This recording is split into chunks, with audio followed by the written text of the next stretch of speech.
सत्संग जी, आज हम बात करने वाले हैं 1947 से पहले की।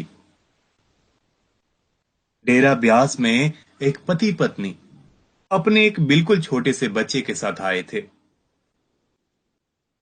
यह बात 1947 से पहले की है। उन्होंने बड़े प्रेम प्यार से बाबा सावन सिंह जी महाराज का सत्संग सुना और बाद में उन्होंने नामदान लेकर ही वापस जाने का विचार बना लिया। जब वो दोनों नामदान के लिए पेश हुए तो नामदान की बख्शिश हो गई उन्हें। पत्नी का ध्यान अपने बच्चे की ओर आया और अपने दीनदयाल सतगुरु जी से बेनती की कि हे सच्चे पातशाह, आप हमारे इस बच्चे को भी नामदान दे दो। सच्चे पातशाह ने कहा कि काको, अभी यह बहुत छोटा है। जब यह बड़ा हो जाएगा तो मैं इसे भी नामदान दे दूंगा। इसके बाद सत्संग जी, वह पति पत्नी वापस अपने घर चले गए। सत्संग जी, वो जिस स्थान से आए थे वह स्थान आजकल पाकिस्तान में है। कुछ ही दिनों में हिंदुस्तान और पाकिस्तान के बंटवारे की बात होने लगी और आखिरकार वो समय आ ही गया जिसका डर था। पति शाम को जब दफ्तर से घर आया तो उसने अपनी पत्नी को बताया कि सरकार ने अपना फैसला सुना दिया है। देश का बंटवारा हो गया है। जो हिंदू हैं वो यहां से हिंदुस्तान चले जाएं और जो मुसलमान हैं वह वहां से पाकिस्तान चले जाएं। कल सुबह लाहौर से एक ट्रेन हिंदुस्तान के लिए रवाना होगी और हमें उसमें जाना पड़ेगा। इसलिए आप बहुत ही कम और बहुत ही जरूरी सामान एक ट्रंक में रख लो। सुबह 4 बजे ट्रेन चलेगी, इसलिए आप जल्दी उठकर 2-3 समय का खाना बना लेना और इसी ट्रंक में रख लेना, क्योंकि हालात खराब है। ट्रेन कहाँ रुकेगी और कब तक रुकेगी, कब हिंदुस्तान पहुंचेगी, इसका कुछ पता नहीं। पत्नी ने जरूरी सामान, खाना और पैसे एक ट्रंक में रख दिए। पति ने ट्रंक अपने कंधे पर और पत्नी ने बच्चे को अपनी गोद में उठाया। उस समय के दिल पर क्या गुजरी होगी जब उनको अपनी मेहनत से बनाया हुआ घर छोड़कर जाना पड़ गया, वो भी वहां के लिए जहां अपना न कोई घर, न कोई अपना रिश्तेदार, न कोई संबंधी। घर से बाहर गली में आए, एक गली से निकलते तो दूसरी गली में जाते रास्ते में लुटेरों ने चारों ओर से पहरा लगा रखा था। जिस भी आदमी के पास से जो कुछ भी मिले उससे वो लोग ले लेते थे और जान से मार देते थे। दूर बैठे हुए लुटेरे ने उन्हें आते हुए देखकर शोर मचा दिया कि वो देखो, लोग उधर से जा रहे हैं, इनका सामान लूट लो और इन्हें जान से मारो। बेचारे जान बचाने के लिए कभी इस गली में तो कभी उस गली में भाग रहे थे। हर तरफ से यही आवाजें आ रही थी। दोनों तेजी से भाग रहे थे। तभी पति को अचानक ठोकर लगी और वह ठोकर खाकर गिर गया और कंधे पर रखा हुआ ट्रंक भी नीचे गिर गया।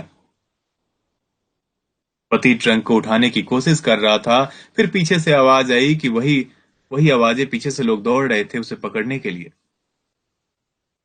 पत्नी ने कहा कि बाबूजी, मरने दो ट्रंक को, भागो, अपनी जान बचाओ, ट्रंक वहीं पे छोड़ दो। और सत्संग जी, ट्रंक वहीं पे छूट गया। आगे पत्नी को भी जोर की ठोकर लगी और उसकी गोद से बच्चा भी नीचे गिर गया। लुटेरों ने कभी आगे से तो कभी पीछे से इनका पीछा नहीं छोड़ा। पत्नी ने जैसे ही अपने बच्चे को उठाने की कोशिश की तो पीछे से फिर वही आवाजें आने लगी। पति ने कहा कि जल्दी से भागो, अपनी जान बचाओ। बच्चा वहीं का वहीं पड़ा हुआ रह गया।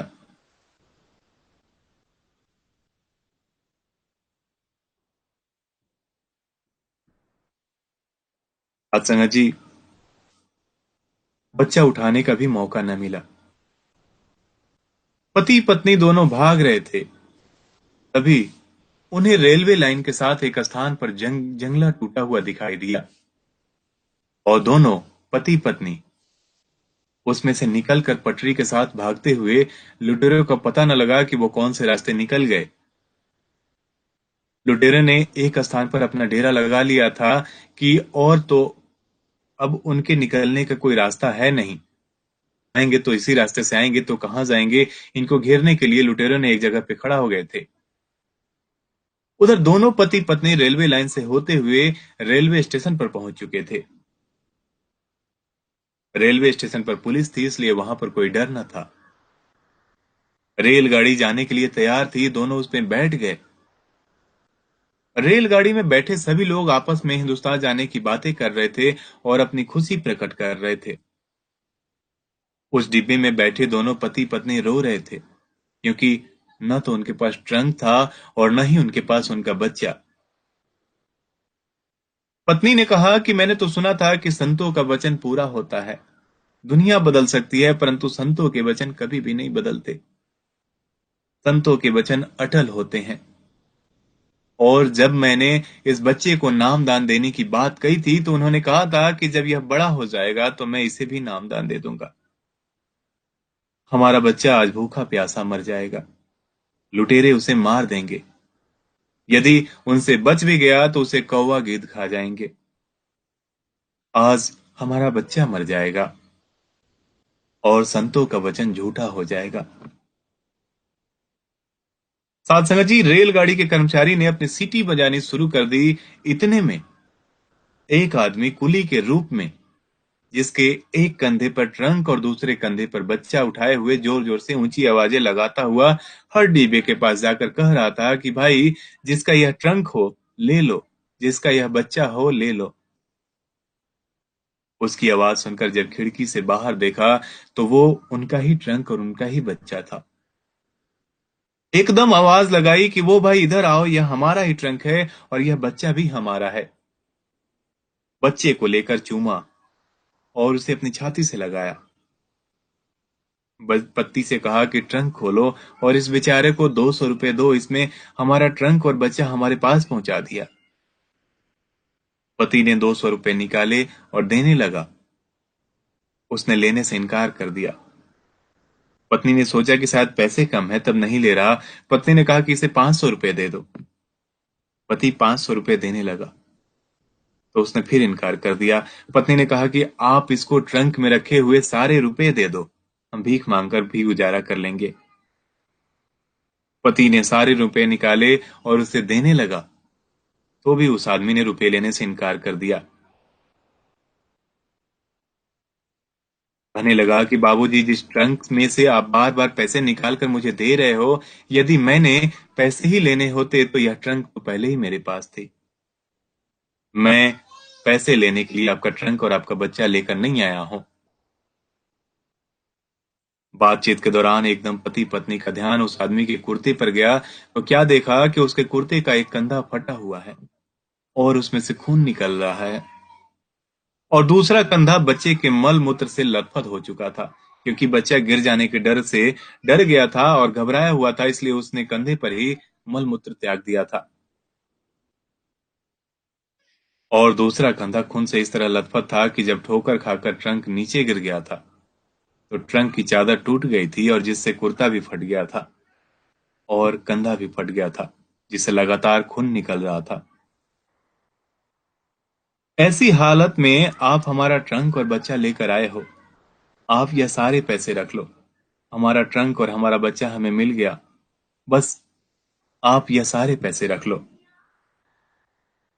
उसने कहा, देख काको, मैं पैसे लेने के लिए नहीं आया हूं। मैं इसलिए आया हूं कि कहीं आपका विश्वास टूट जाए कि संतों का वचन सच्चा नहीं होता। यदि मैं आज इस बच्चे को आपके पास नहीं पहुंचाता, तो आज आपका विश्वास संतों के वचनों से उठ जाता। मैं तो इसलिए आया हूं कि संतों का वचन अटल होता है। संतों का वचन सच होता है, मैं इसलिए यहां पर आया हूं।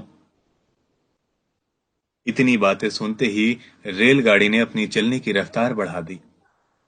जब पति पत्नी ने खिड़की से बाहर को देखा, तो उन्हें रेलवे स्टेशन पर कोई भी आदमी दिखाई न दिया।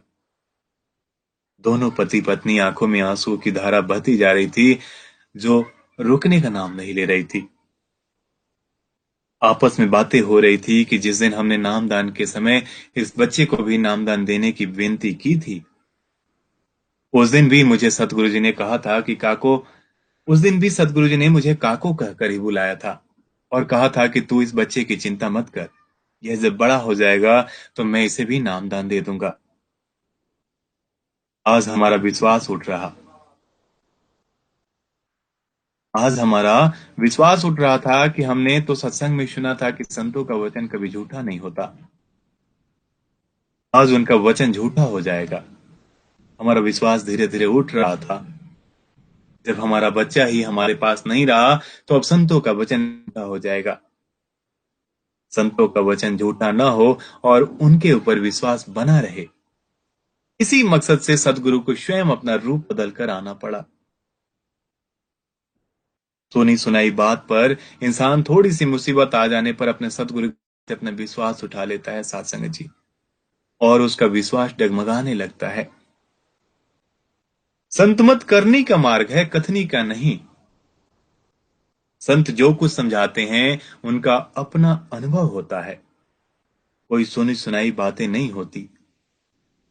संत कबीर साहब जी ने लिखा है कि तू कहका तू कहता कागज की लेखी, मैं कहता आंखों की देखी। संतों के बताए हुए मार्ग पर चलो और अपनी ही आंखों से, अपने ही अंदर स्वयं देखो कि वह परम पिता परमात्मा हमारे अंदर है और कितनी बेसब्री से वह हमारा इंतजार कर रहा है। जीवन अनमोल है। इसका हर एक श्वास इतना कीमती है कि तीन लोग की कीमत देकर भी एक श्वास खरीदा नहीं जा सकता, जिसे हम दिन रात लोगों की निंदा चुगली करके और दुनियावी धन दौलत को इकट्ठा करने के लिए लगे हुए हैं। मौत के समय सब कुछ यहीं रह जाएगा। अंत में केवल एक सद्गुरु और उसके सच्चे नाम की कमाई ही हमारे साथ जाने वाली है। तो सासंगा जी, अभी आप सुन रहे थे अभिषेक गोस्वामी को संतमत यूट्यूब चैनल से। हम आशा करते हैं कि आपको आज की ये साखी पसंद आई होगी, और हम चाहेंगे कि आपको हमारे लिए कोई सुझाव हो तो कमेंट में जरूर लिखें।